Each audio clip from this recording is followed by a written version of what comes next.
చేరికలు కాంగ్రెస్ పార్టీకి కొత్త తలనొప్పులు తెచ్చిపెడుతున్నాయా? బీఆర్ఎస్ ని వీడి కాంగ్రెస్ లో చేరిన ఎమ్మెల్యేలను స్థానిక నేతలు దూరం పెడుతున్నారా? పాత కొత్త నేతల మధ్య ఇప్పట్లో సమన్వయం కుదిరేలా లేదా? ఆయా నియోజకవర్గాల్లో పార్టీ పగ్గాలు ఎవరికి అప్పగించారు? పార్టీ రాష్ట్ర ఇన్ఛార్జ్ పై కొందరు నేతల అసహనానికి కారణం ఏంటి? సమస్యలను పీసీసీ దృష్టికి తెచ్చినా పట్టించుకోవడం లేదా? వారంతా అధిష్టానాన్ని కలిసే యోచనలో ఉన్నారా? ఇంతకీ ఎవరా నేతలు?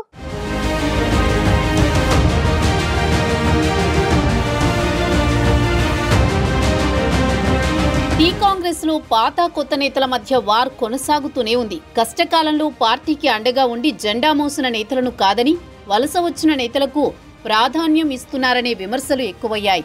బీఆర్ఎస్ ని వీడి కాంగ్రెస్ పార్టీలో జాయిన్ అయిన ఎమ్మెల్యేల నియోజకవర్గాల్లో ఎవరిని కదిలించినా ఇదే మాట వినిపిస్తోంది. గత 10 ఏళ్లు ఎన్నో కేసులు పెట్టి వేధించారని, ఇప్పుడు వాళ్లే అధికారం చెలాయిస్తున్నారని ఆవేదన వ్యక్తం చేస్తున్నారు. పీసీసీ దృష్టికి తీసుకువెళ్లినా పెద్దగా పట్టించుకోవడం లేదంటున్నారు. సీనియర్లను కాదని నామినేటెడ్ పోస్టుల్లో వలస నేతల అనుచరులకు ప్రాధాన్యం ఇవ్వడంపై గుర్రుగా ఉన్నారు. వీటన్నింటినీ చక్కదిద్దాల్సిన ఏఐసీసీ ఇన్ఛార్జి దీపాదాస్ మున్షి వలస నేతలకు ప్రయారిటీ ఇవ్వడంపై అసహనం వ్యక్తం చేస్తున్నారు.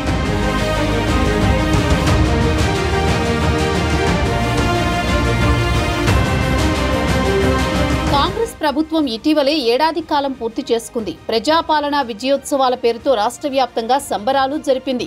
కానీ వలస ఎమ్మెల్యేల నియోజకవర్గాల్లో మాత్రం నేతల మధ్య సఖ్యత కుదిర్చే ప్రయత్నం జరగలేదు.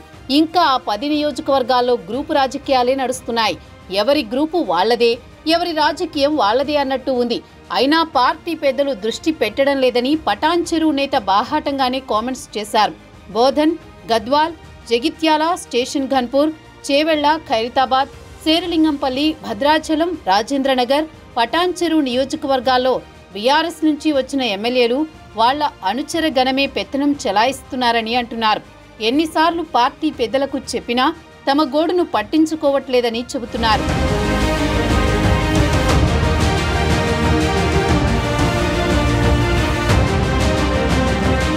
స్థానిక సంస్థల ఎన్నికలు సమీపిస్తున్నాయి. పార్టీ నేతలు సీరియస్ గా దృష్టి సారించకపోతే కాంగ్రెస్ లో గ్రూపు రాజకీయాలు మరింత ముదిరేలా ఉన్నాయి. PCC AICC incharge Deepa Das Munshi కొత్త నేతలకే ప్రాధాన్యం ఇవ్వడంపై పాత నేతలు మండిపడుతున్నారు. దీంతో ఆయా నియోజకవర్గాల్లో మొదటి నుంచి పార్టీ జెండా మోసిన నేతలు హైకమాండ్ దృష్టికి తీసుకువెళ్లాలని డిసైడ్ అయ్యారు. కాంగ్రెస్ పార్టీ అధికారంలోకి రాగానే ఫిరాయింపులకు తెరలేపింది. 10 మంది బీఆర్ఎస్ ఎమ్మెల్యేలు అనుచరులతో హస్తంగూటికి చేరారు. దీంతో ఆయా నియోజకవర్గాల్లో ఎన్నో ఏళ్లుగా జెండా మోస్తున్న తమను పక్కన పెట్టారని అసలు సిసలు కాంగ్రెస్ నేతలు తీవ్ర ఆగ్రహంతో ఉన్నారు.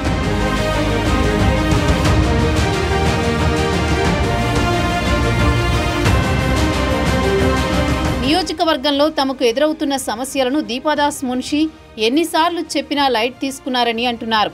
10 నియోజకవర్గాల్లో గ్రూప్ తగాదాలకు చెక్ పెట్టేలా ఏఐసీసీ ఇన్ఛార్జి ప్రయత్నం చేయకపోవడంతో ఆయా నియోజకవర్గాల సీనియర్లు టైం కోసం ఎదురు చూస్తున్నారు. పార్టీలో తమకు జరుగుతున్న అవమానాలు, ఇబ్బందులను ఢిల్లీ పెద్దల దృష్టికి తీసుకువెళ్లాలని పలువురు నేతలు డిసైడ్ అయ్యారని తెలుస్తోంది.